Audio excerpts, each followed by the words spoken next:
Драги браќи и сестри, во денедела наутро, ама не во 10 часот, уште сонцето пред да изгрее, жените во раците носија мириси и отидува на гробот на Исус. И кога одеја, таму двајца ангели ги сретнаа и ги прашаа: зошто го барате живиот меѓу мртвите? Зошто? Тој не е овде. А каде е? Ангелите им рекоа: Исус воскресна. Исус воскресна. Затоа користиме ние тој поздрав дека Исус навистина воскресна. И прашањето беше многу добро: зошто го барате таму каде што не е местото? Ова утро ние го славиме еден од најголемите, но најголем празник за христијаните.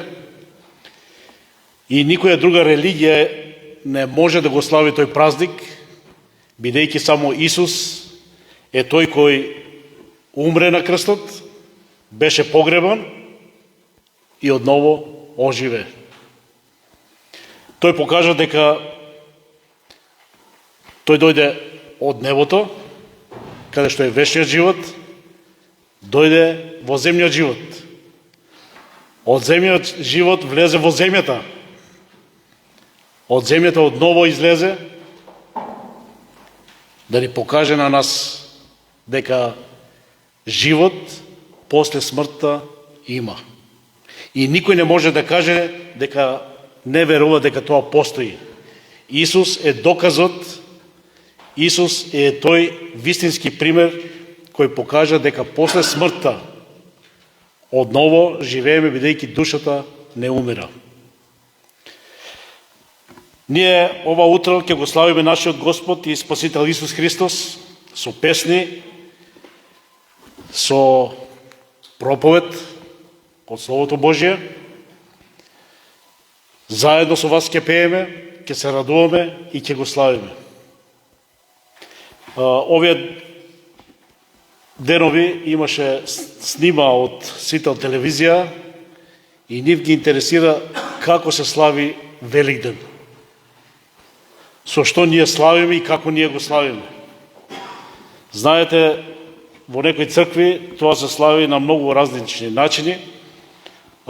Има разни традиции, разни обичаи и они очекуваат да чујат нешто поразлично од тоа што го знаат, дали ние нешто другаче славиме. Јас им велам, ние го славиме со тоа што одиме во црква и таму го славиме нашиот Господ и Спасител Исус Христос. И беше малку чудно, но тоа е вистината, дека ние треба да го прославиме преку Словото, преку песни, преку молитви, преку читање од Словото, и тоа е вистинското славење. Затоа ова утро ние ќе започнеме ова служба со песната број 23. Славете го Бога и во овој час. Песната број 23. Oh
Сега ќе го прочитаме Псалмот број 67.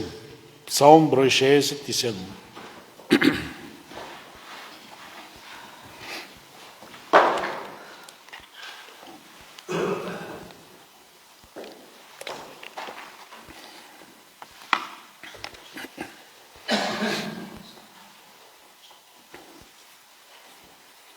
Благодатот од Бога за благословот излиен во сите народи. Боже, биди милостив кон нас и благослови ме. Осветли те со лицето Твое, за да се спознае на земјата патот Твој и меѓу сите народи спасението од Тебе. Да те прославуваат народите, Боже, сите народи да те прославуваат. Племињата нека се развеселат и нека се радуваат, зашто праведно им судиш на народите и ги водиш народите на земјата. Народите нека те прославуваат. Боже, сите народи нека те слават. Земјата го даде својот плод. Бог, нашиот Бог, не благослови. Да не благослови Бог и сите земни краишта нека го благодаруваат. Амин. Благодарим. Сега ќе се исправиме за молитва.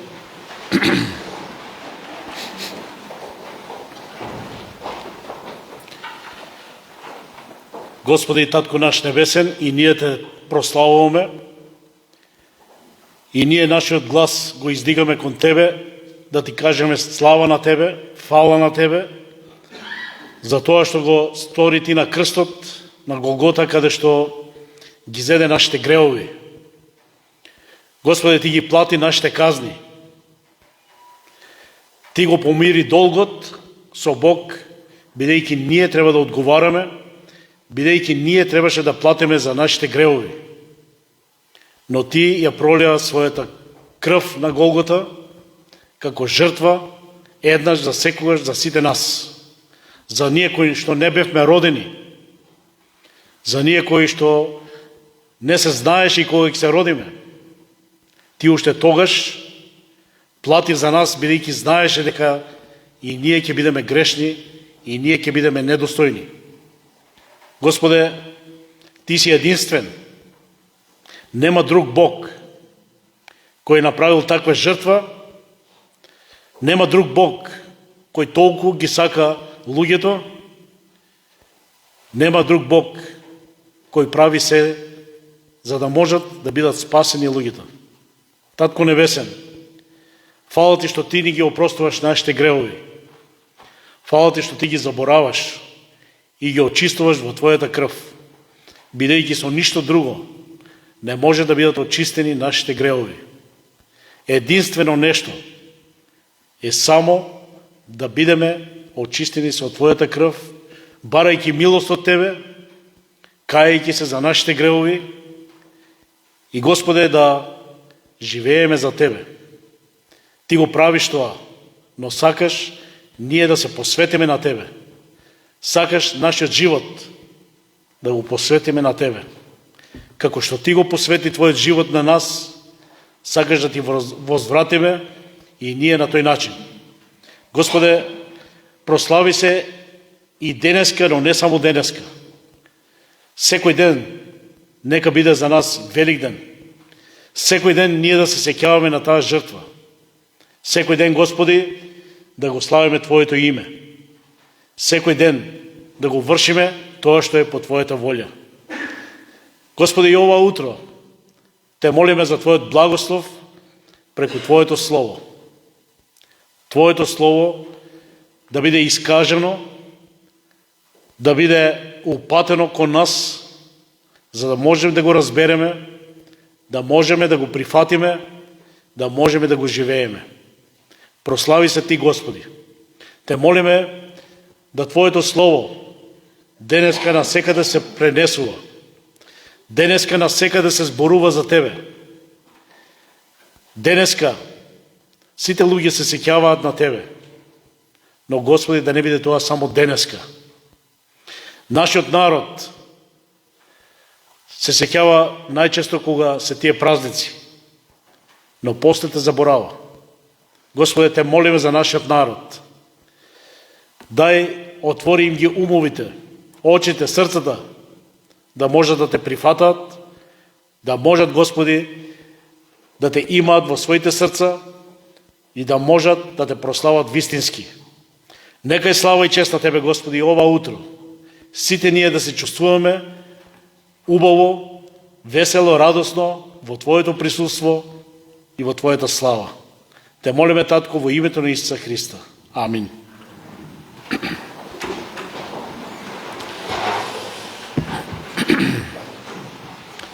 Сега, драги браќа, сестри, гости, пријатели, сите кои сте овде ова утро, се радуваме што може да бидеме во поголем број, заеднички да го прославиме Господ Исус Христос.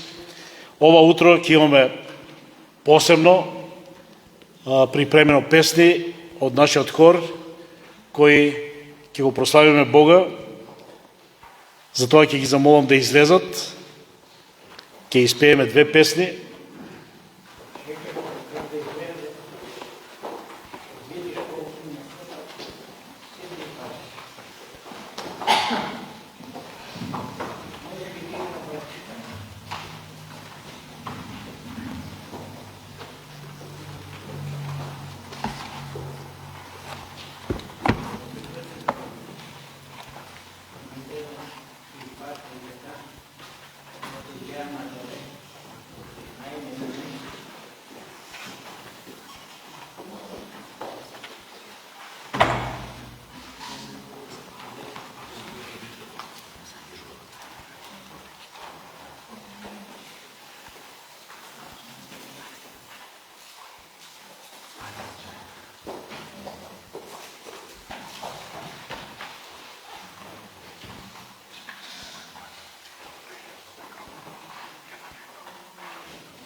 Сега ќе биде прочитан текстот за ова служба која ќе биде за проповедта. Евангелието од Матеја, 28 глава, од 1 до 15 стих. Матеја, 28 глава, од 1 до 15 стих. Исусовото воскресение. Кога истина саботата на останување во првиот ден на седмицата, дојдоа Марија Магдалена и другата Марија да го видат гробот. И ете, стана голем потрес. Ангел Господов слезе од небото, пристапи, го отстрани каменот од гробната врата и седна на него. Лицето му беше како молња, а лиштата бели како снег. А стражарите, уплашени од него, трепереа и беа како мртви. Ангелот им се обрати на жените и им рече: не плашете се, знам дека го барате Исус Назарет. Не овде, воскресна, како што беше рекол.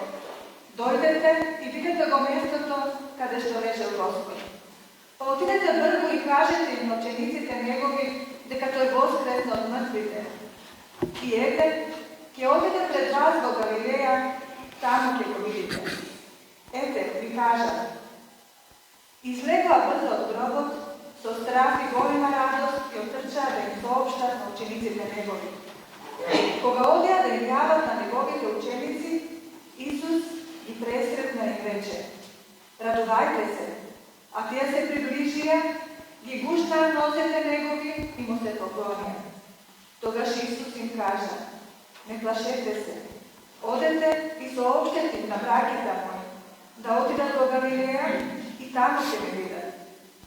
Кога одеа тие, ете, некои од стражарите, влегувајќи в град, им кажаа на првосвештениците за сето она што беше станало. И тие, кога се собраа со старешините и се посоветуваа, им дадоа многу пари на војниците, велејќи: кажете дека учениците негови дојдоа и го украдоа кога ние спиевме. И ако за тоа чуе управникот, ние ќе го смириме и ќе направиме и вам ништо да не ви се случи. А тие ги изедоа парите и направија како што беа научени. И тој глас се пренесува меѓу јудејците и до денес. Амин.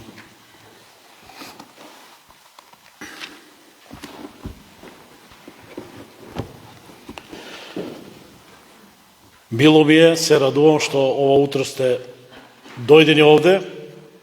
Некој може би не ги познавам, но сите сте поздравени во името на нашиот Господ и Спасител Исус Христос. Мило ни е што сте овде и што можеме заеднички да го прославиме овој празник, да го прославиме нашиот Господ.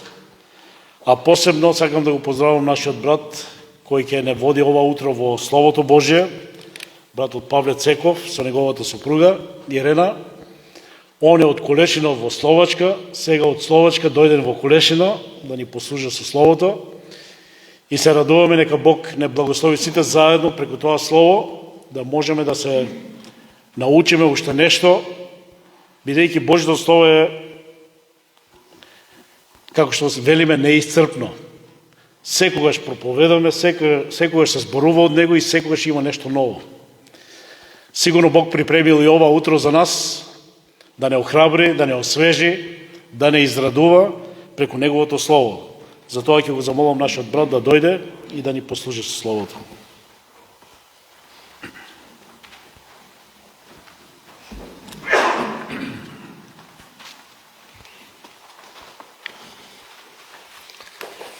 Господ со сите вас, сите ве поздравам со поздравот Христос воскресне. И Исус имаше и друг великденски поздрав: мир вам. Тој мир сите имаме голема потреба од тој мир. Браќи и сестри, темата на денешната порака е што може да се поучиме од воскресението на Господ Исус Христос. И би сакал ова утро да поделам 5 точки, или да кажеме вистини, на која се темели самото воскресение, пораката на воскресението. Но во мојот вовед би сакал да кажем и нешто, дека воскресението или Великден не е празник на зајчиња или црвени јајца само. Тоа се традиции. Сакам само да споменам дека може многу од вас и не знаете дека зајакот е бил германски бог, погански бог, Еостра, божица уствари, тоа е била божица на пролетта и плодноста, бидејќи зајакот повеќе пати се множи во годината, така тие верувале дека ако на тој бог, тие Еостра, божица, се молат, тогаш ќе имат плодни ниве, ќе имат добитокот ќе им биде многу плоден, ќе се размножи фамилијата и така натаму. Христијанството кога доаѓа меѓу германите, тие го примат христијанството, останува таа традиција на поганството, зајакот. И денеска, ако одите на продавницата, ќе најдете многу зајци од чоколада или како некој украс. Ама тоа не е воскресението Христово. А исто така знаеме дека и самите јајца кои се фарбат символизират секако Христовата крв, неговата смрт и неговото воскресение. Но ние треба да знаеме дека тука беше една грчка митологија која веруваше дека било некое златно јајце, кое јајце после потекнува богот на љубовта Ерос, кој го ствара земјата и небото, значи дека од јајцето се потекнува. Би сакал и тоа се сврзува дека Исус е тој од кој створителот на небото и земјето. Меѓутоа сакам ова утро да дадам нагласок на што е тоа вистинскиот празник Великден. Вистинското значење на Великден е прослава на фактот или на вистината што Господ Исус воскресна од мртвите. во првиот ден на седмицата, неделата.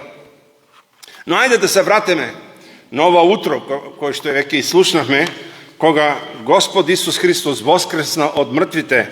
Првата вистина која сакам да ја споменам на воскресението, дека жените дојдоа при гробот, каде што беше положено телото на Господ Исус Христос.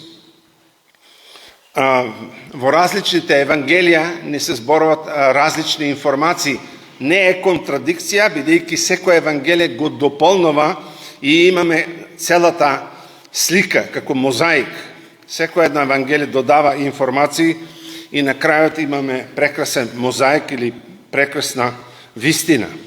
Жените кои дојдоа при гробот беа тажни, беа поразени и беа разочарани. И може би некој од вас ова утро се наоѓате на ово место или поразени од животот, или некоја болест, или некоја тешкотија, или сте тажни, бидејќи некој блисок сте изгубили, или нешто се има случено во вашиот живот, или сте разочарани. Тие беа разочарани. Великден е ден на охрабрување, на добра вест. Затоа Исус кој ги сретна жените им рече, еве, радосна вест ви кажувам. Великден е ден не на тага, него Великден е ден на радост, бидејќи Исус стана од мртвите. Кој беше мотивот на жените? Зошто тие дојдоа кај утрото, уште кога и сонцето веќе не беше излезело или излегуваше? Што беше нивниот мотив? Зошто тие сакаа со цело срце да дојдат кај гробот? Да кажеме неколку мотиви. Еден од мотивот беше дека тие сакаат да го видат гробот, дали е се во ред, дали неговото тело случајно не е украдено и така натаму. Вториот мотив за некои жени беше да го помазат Исусовото тело, бидејќи во петокот тие немаа време да го помазат неговото тело. И третиот мотив или причина зошто жените дојдоа на гробот, а таа беше една од жените, Марија Магдалена, од кои Господ Исус Христос изгони 7 нечисти духови, таа дојде и покрај тоа што другите жени се вратија назад, таа остана кај гробот, бидејќи имаше искрена љубов кон Господ и сакаше повеќе време да потроши во близината на гробот. Што е поуката од овие жени? Дали ти имаш такво искрено срце како што има тие жени? Навистина, срцето на жените е помеко од срцето на мажите. Гледаме дека жената е еден столб во фамилијата. Или тие се столбови во денешната црква. Ако немаме такви жени побожни, кои ги учат своите деца да го имат стравот Божи, да чуат Божјата реч, многу од нас немаше денеска тука да бидеме. И затоа, браќи и сестри, овде гледаме прекрасна поука дека имаме потреба од побожни жени, жени кои имат искрена љубов кон Господ, жени кои дојдоа да го помазат телото на Господ Исус Христос, жени кои сакаат да се молат при гробот. Да, тие беа луѓето, жените на кои Господ им се откри. На такви луѓе кои доаѓаат со искрено срце, го барат него со цело свое срце, Исус им се откри на тие жени. И тој денес сака и на тебе, драга душа, да ти се открие, да ти се објави, да го запознаеш, бидејќи христијанството не е само да имаш информации, да имаш полна глава со информации за Бог. Но тоа да го доживееш Бог, да се сретнеш со него, да имаш заедништво со него. Овие жени дојдоа при гробот и Исус им се откри. Зошто им се откри? Бидејќи тие дојдоа на гробот со искрено срце, со искрена љубов. Сакаат да го обожават, да го слават. И знаете што се случи тие кога Исус им се откри и кога ги поздрави, не плашете се. Тоа е другото нешто потребно. Сите ние луѓе имаме потреба да бидеме охрабрени, да бидеме стравот да биде искоренет од нашите срца, да бидеме исполнени со неговиот мир. Тие ги фатија неговите нозе и му се поклонуваа, го обожаваа Господа Исуса Христа. Такви жени ние имаме потреба денеска да имаме.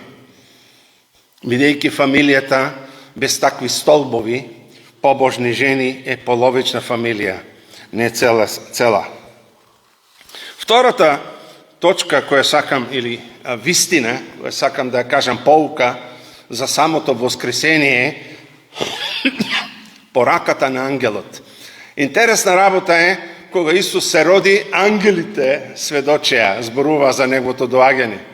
И сега кога Исус Христос воскресна повторно, гледаме ангелите се тие кои се како поштари, Божи поштари, кои носат веста дека Исус стана од мртвите, тој воскресна.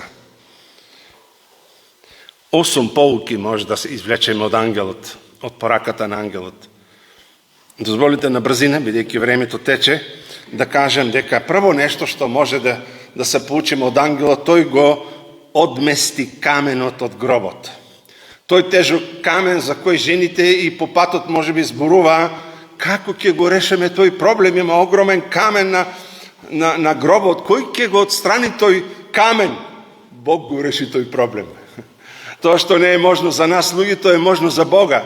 И затоа пораката на воскресението кој го зборува ангелот кој го зборуваше порака на ухрабрување. Ако за тебе не е возможно, за Бог е возможно. Тој го отстрани тој камен. Сега прашање сакам да поставам. Дали навистина Господ Исус Христос имаше потреба помош од ангел? Дали навистина ако ангелот не го отвореше каменот од гробот, Исус не можеше да излезе од гробот? Браќа и сестри, драги присутни и ви кои ме гледате преко медиите, сакам да ви кажам дека Исус ке воскреснеше и ако каменот не беше оттргнат од гробот, бидејќи тој доби прославено тело, духовно тело, и духовното тело, прославеното тело, нема потреба од оттргнување на камен. Бидејќи самиот Исус кога дојде кај неговите ученици кои беа собрани и вратата беше затворена во куќата кај што беа соберени, Исус немаше потреба некој да му отворе врата. Тој влезе преку зидот и дојде меѓу своите ученици и им рече: "Мир вам!" Ги утеши своите ученици. И им се откри на тој исти начин како што се откри најпрво на жените, тој се откри на неговите ученици. Еве сум. Никој немаше потреба да сомнева веќе кога Господ Исус им се откри.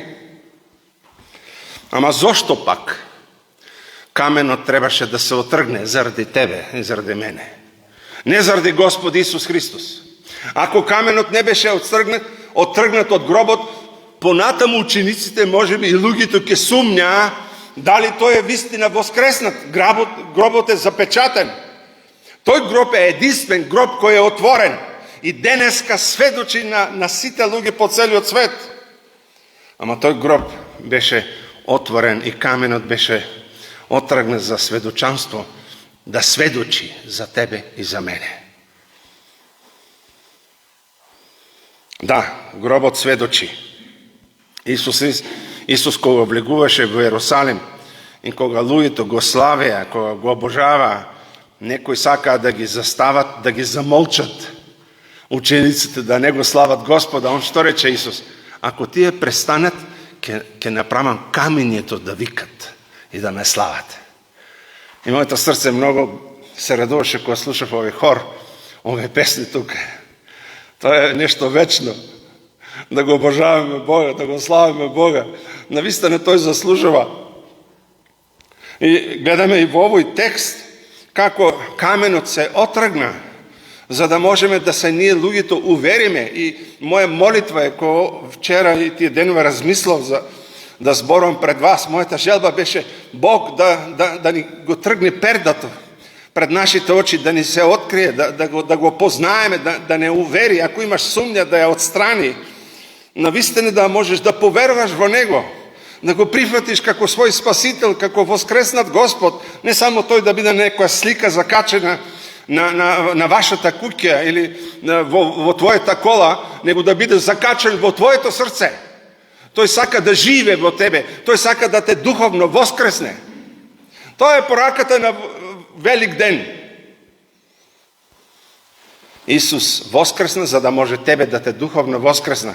Не само твоето тело мртво еден ден да биде воскрснато, да добиеш прославено тело, него тој сака духовно да те пробуди, да те воскресна од гревот кој не води до духовна смрт. Ангелот имаше порока, како што реков, на охрабрување и утеха го изгони стравот од жените. Го изгони стравот од учениците него и ово утро тој сака да го изгони стравот кој може би е во твоето срце. Ангелот потрето ги отстрани чуварите. Таа војска кој непријателот ѓаволот ја постави да го чуват гробот, да никој не го украде телото, бидејќи Исус вети дека ќе воскресне, затоа тие да се осигурат, да сигурно случајно некој не го откраде неговото тело, го запечатија гробот и поставија војска, војници да го чуват телото на Исус Христос, но дојде голем земјотрес. Ангел Божи дојде, само еден војник дојде и ги разоружа војниците земски. Само еден војник дојде и не од небесната војска и ја победи телесната војска. Алелуја! И сите тие војници кои беа храбри, наоружени до заби, се тресеа само пред еден војник Божи, пред ангелот Божи. И затоа многу денеска храбри луѓе се среќавам во мојата служба која вела, еден ден јас ќе му кажам на Бог. Знаете што често пати вела, но кога ти ќе му кажеш на Бог и тој ќе отвори својата уста, ќе се тресеш и ќе паднеш пред лицето на Бог. Така се тресеа војниците кога го видува небесниот војник, ангелот Божи кој дојде.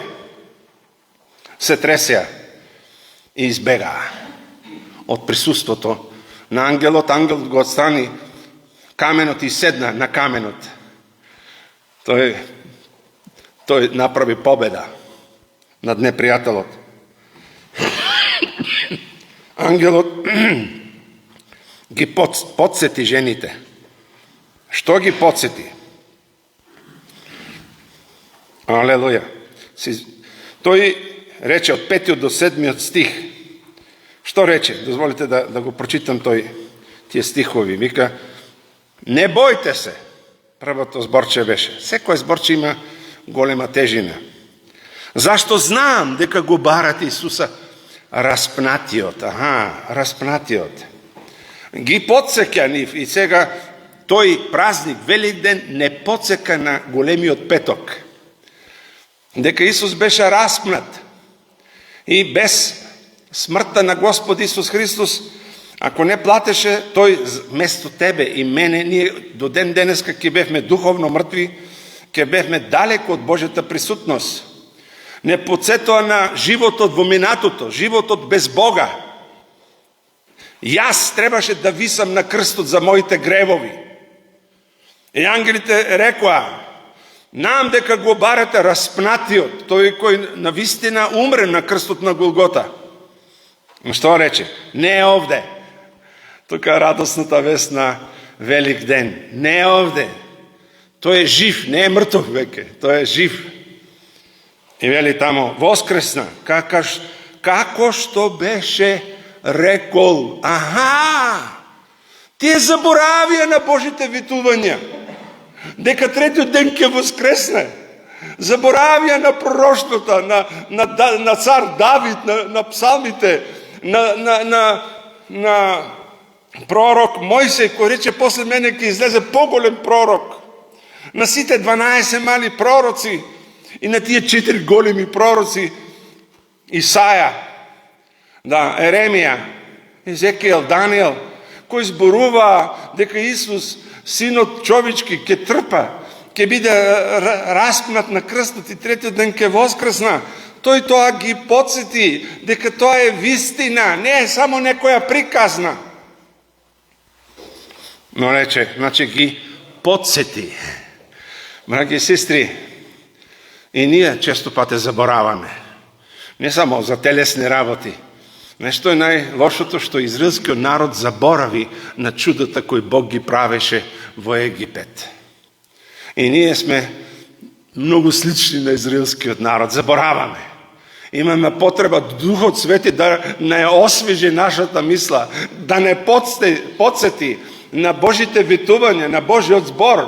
Небото и земјата ќе поменат, но неговите зборови нема да поменат, дословно ќе бидат исполнети. И затоа, ако не веруваш ако си престанал да веруваш во политичари, водачи на ова земја или на луѓе, немој да престанеш да веруваш во Исус, бидејќи Исус никого нема разочарано. Можеш да му веруваш, бидејќи тој е верен на неговите ветувања. Слава на Господа. Нека и нашите политичари веруваат повеќе кон Бог. Ако веруваат, тогаш ќе имат подобро единство, соработка и ќе се грижат за овој народ. Тоа е мојата молитва и за нив. Бог да ги нивниот ум да им го пробуде, да им даде љубов, меѓусебна и љубов кон овој народ, бидејќи нашиот народ е измачен народ. Ангелот ги подсети, но не само тоа, на неговите зборови, на минатото, зборува за сегашнината, дека тој во тоа време, дека воскресна, ги подсети на иднината што ќе се случи. Но исто ангелот ги подсети, тоа е пета работа, на Исусовото присуство. Тој не е тука, замена за Галилеја, тој е жив, он е присутен. Браќи и сестри, често пати ѓаволот ги користи тешките ситуации во нашиот живот и да ни каже дека Бог не те сака, Бог не е присутен, Бог не гледа што се случува со тебе, тој е многу далеко од тебе. Пораката на воскресението, пораката на Велик ден, дека Исус е присутен. Тука, на ова место, до тебе. Во твојот живот. Тој не е во гробот. Дали се наоѓа во твоето срце? Тој сака да живее во твоето срце. Тој сака да има интимни живот со тебе. Сака да го познаеш, да живееш со него. Ангелот ја кажа најголемата изјава или декларација која може да се каже. Што рече за човечките уши? Исус е жив, не е тука. Дали можем да кажеме нешто појако од тоа? Има ли некои зборови појаки од тие зборови, таа декларација? Не овде! Воскресна! Надеж се роди. Радост дојде во срцата на жените кога ја слушна ова декларација.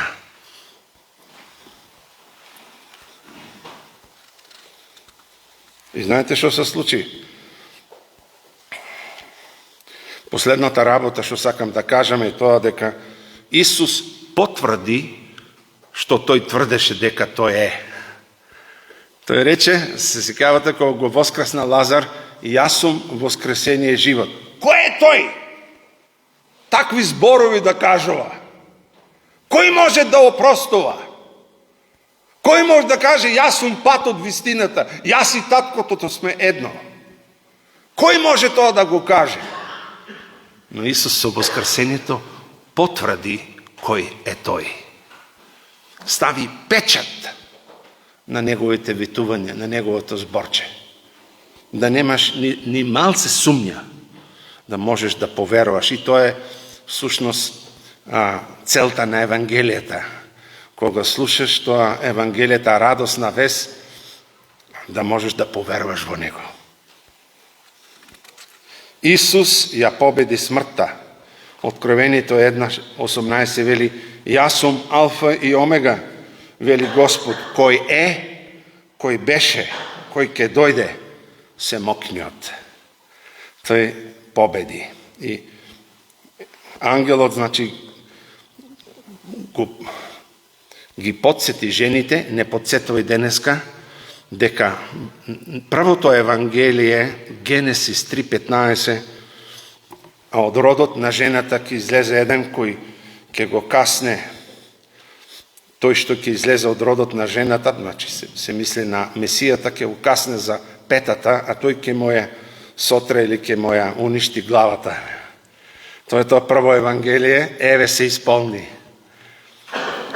Ѓаволот сакаше да го касне, да умре Месијата Исус Христос, но не знаеше дека тоа ќе му биде крајот негов, дека ќе биде победен. И затоа, браќи и сестри, Велик ден е ден на победа.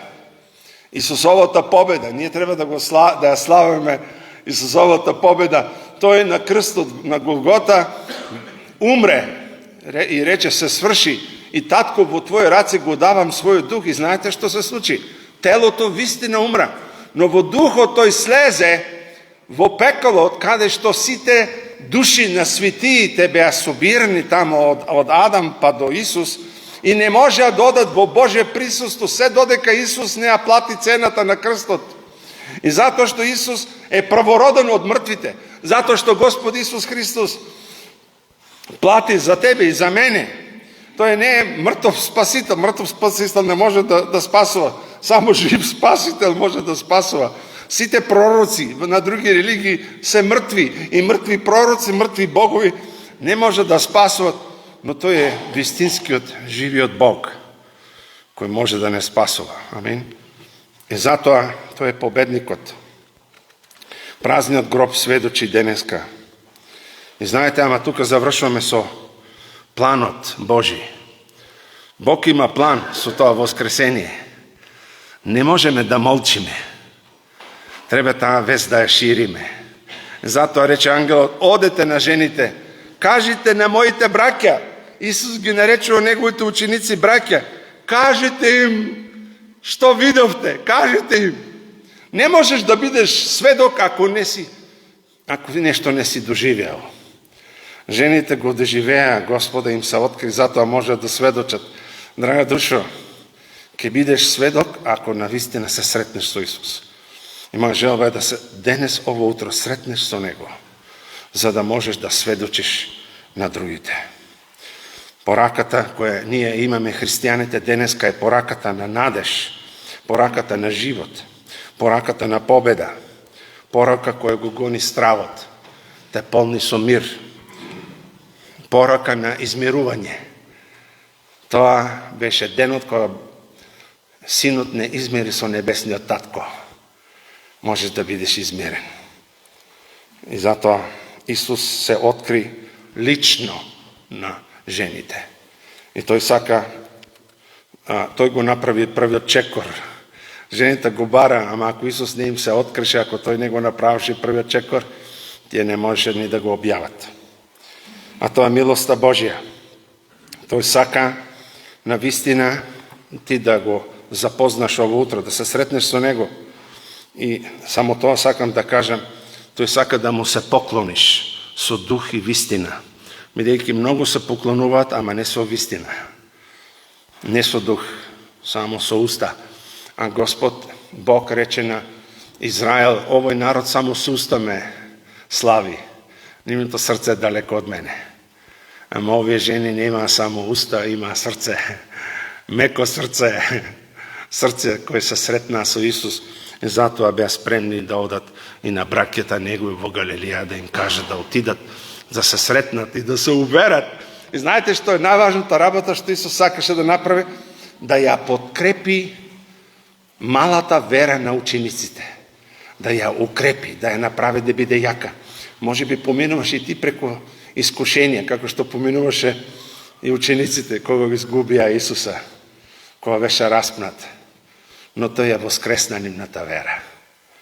Тој ја ојачи нивната вера. Нека Господ ова утро, драга душо, и на тебе го утеши твоето срце, твоята слаба вера, можеме како пламен кој веќе ќе изгасни. Нека Бог го запали тој огин во твоето срце, твоята вера да биде јака, да биде силна, ништо да не те сопре, него да исполнаш мисијата на Господ Исус Христос, да кажуваш и на многу други луѓе што тој има направено во твој живот, како тој го промени твој живот и може и другите животи да ги промени. Ајде да ги своите глави наведнеме, сакам малце да се помолам. Има ли некој ова утро кој сака да застане на страната на воскреснатиот Исус?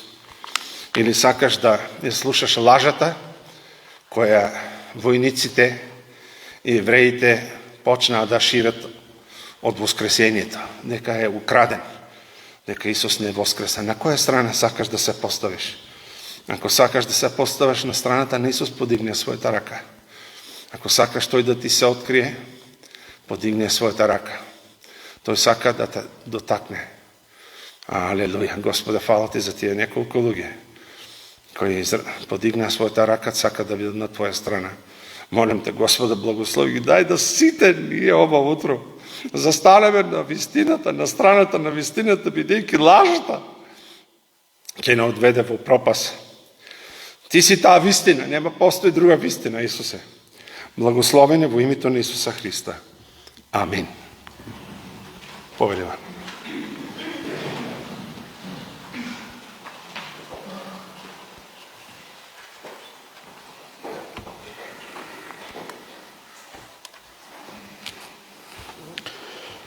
Благодараме на нашиот брат за словото. Нека Бог да не благослови. Верувам дека ова утро словото зборуваше кон сите нас и нека продре во нашите срца да навистина го разбираме и да го прифатиме нашиот Спасител кој извојува победа. Сега ние продолжуваме со нашата програма. Сега ќе чуете една песна малку поразлична и тоа само од башки. Затоа ќе ги молам браќата да излезат. Ќе испееме една песна.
Ave,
искуства и во најтешките моменти на нашиот живот, кој секогаш со нас неоправдано помага до тежба и не води по правилна повешност.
Абе и ние машките може да пееме, не само женските.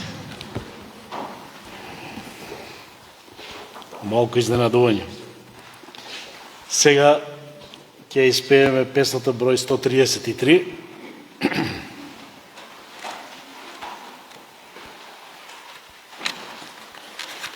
Таа е доста позната песна. Жив е, смрт славно победи. 133. Живе,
сега децата ќе ни кажат стихчето.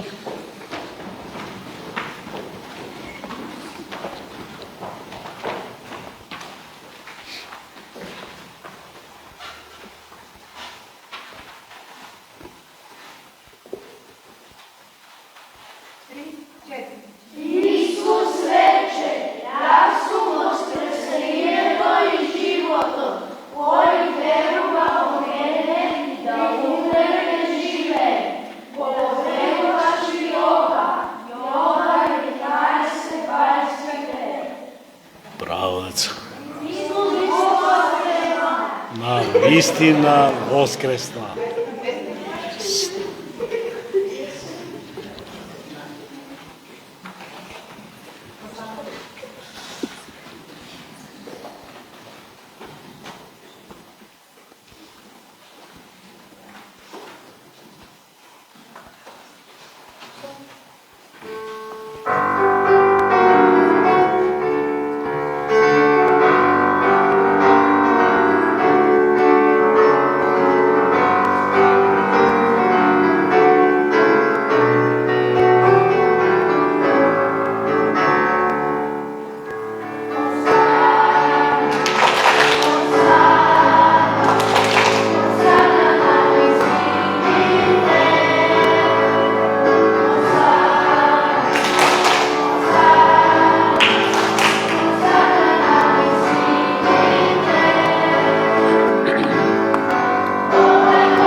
Нашите деца вечер ќе имаат можност, прилика уште повеќе да искажат својата програма, ама за тоа ве замолуват да дојдете, да ги слушате, да ги гледате, да учествувате и вие заедно во таа прослава, да ги охрабруваме, за тоа што тие деца се нашата иднина, тие деца се нашето наследство.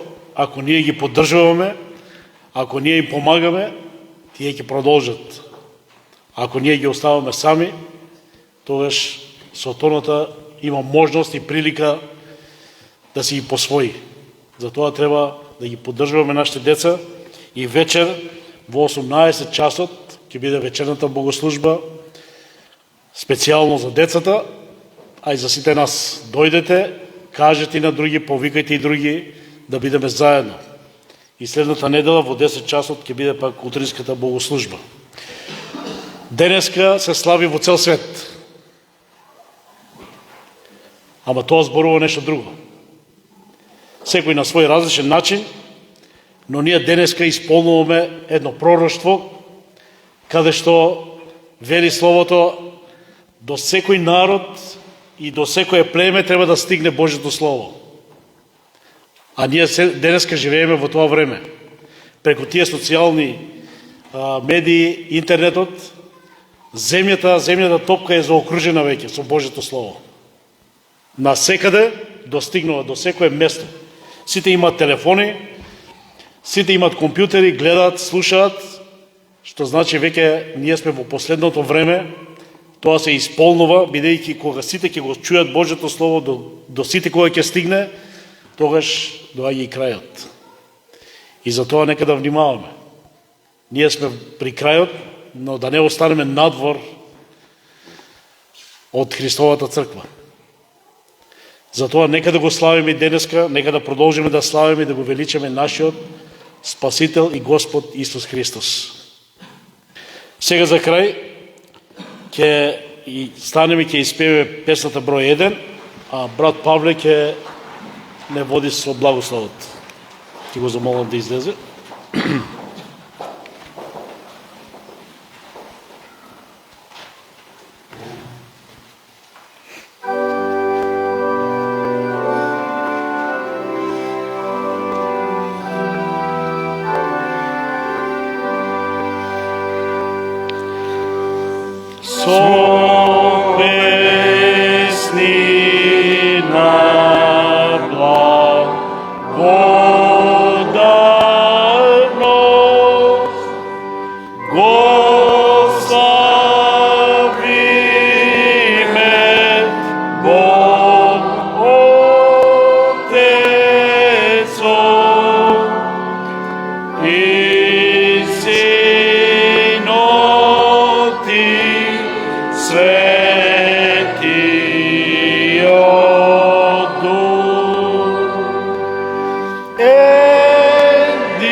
Нека да го примиме благословото.